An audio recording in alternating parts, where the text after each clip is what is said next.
আমরা এখন দাঁড়িয়ে বিজেপি রাজ্য দফতরে। আপনারা বুঝতেই পারছেন চারদিকের এই যে জয়োল্লাস, এই উল্লাসধ্বনি, ইতিমধ্যেই যা প্রবণতা নির্বাচনী ফলের, তাতে ত্রিপুরা শাসন করতে চলেছে বিজেপি।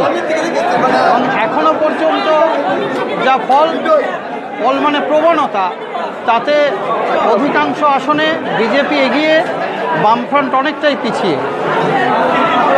এতটা একই সঙ্গে আমরা সকাল থেকে যে সিপিএম শিবিরে যে উৎসাহ উদ্দীপনা দেখেছিলাম, তা প্রায় সম্পূর্ণ মিলিয়ে যেতে বসেছে।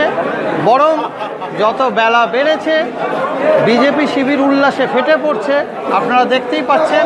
আমরা আরও ফলের দিকে তাকিয়ে থাকবো, আপনারা সঙ্গে থাকুন।